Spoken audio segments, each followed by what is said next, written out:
drink. Since she turned 18, I don't think we've gotten any calls from her parents. I'm talking about her parents, not her. Finn brought the cup up to his mouth and took a sip. Look at Sean. He gestured to one of the tables across the room where Sean and Jilly Graves were seated, alone, and furthest away from their daughter. By the looks of disgust on their faces, neither Sean or Jilly appeared to be happy that Leanne and Manuel were still an item. Sean had his arms folded across his chest. Jilly's face was set, her mouth was clamped, and her eyes were fixed on the young couple.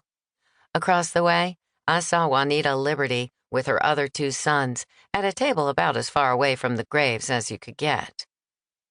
Last time I spoke with Sean, he said they were going to try and get along. I straightened up and sighed loudly before I took another drink to try to chase away the stress of the job for just one night. He said that Leanne was legally an adult now, so there's really nothing they can do. Leanne Graves graduated last year from Cottonwood High School. She wasn't one to conform to her parents' rules, and when she didn't, they'd called me, Sheriff Kenni Lowry, to go out and find her. I wasn't sure what they expected me to do. It wasn't like the young couple was breaking the law. Plus, Manuel worked for Sean. It wasn't technically trespassing like Sean would tell me. I did the best I could to try to talk to the young kids, but that's about all I could do. Look at Juanita. I pointed her out to Finn. Finn started laughing. What? I asked. We are always so busy assessing people and their body language that we just can't enjoy a night off. He shook his head and reached over to hold my hand. Job hazard, I winked. But look at them. Both families have that disgusted look on their faces. Why don't they like him again? Finn asked.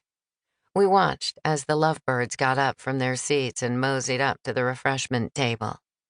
Manuel took a couple of plastic glasses full of the best darn punch around from one of the sweet Adelines and handed it to Leanne.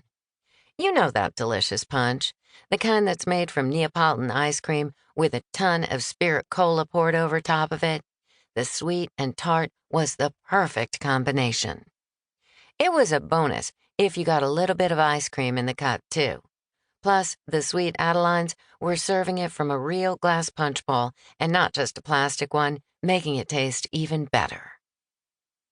I think it was because she kept running away from home to stay with Manuel. Plus, her sneaking out at night didn't help. I couldn't help but smile when I noticed my mama, Vivian Lowry, hand Manuel a napkin and gesture for him to use it on the little bit of punch Leanne had spilled on her chin. Mama was always mothering someone, and in this instance, Southern manners went a long way in her book. Manuel was getting a dose of Mama's class in Southern manners about right now. I also couldn't help but notice Sean Graves shake his head and lean over to say something to Jilly before they both got up and walked towards the exit.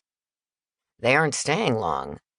Finn had truly gotten to be just like one of us. It took a few months for him to understand our unspoken rules of family and friends and gossip. This was just ideal gossip between me and Tim. By the looks of Leanne and Manuel, Sean and Jilly better get used to seeing them together. Time sure hasn't stopped the chemistry between them, I said, after Manuel had pulled Leanne in for a kiss. Out of the corner of my eye, I happened to notice my mama walk out from behind the refreshment table, collect my daddy, and head right towards me and Finn. Over here, I called, and waved my hands in the air, acting as if I was inviting them over and not waiting on her to barge in like she always did. Where have y'all been? Do you know how hard it is to save these seats? I asked, even though I'd seen her through the dim lights doing her duty to her auxiliary women's club list of volunteering. Another one of Mama's Southern rules in life was to volunteer anywhere you could.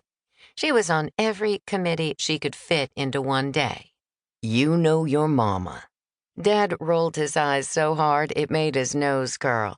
First, she tried on several different outfits. Then, when we got here, she took on more jobs than she'd signed up for, and one of them was pouring out the punch.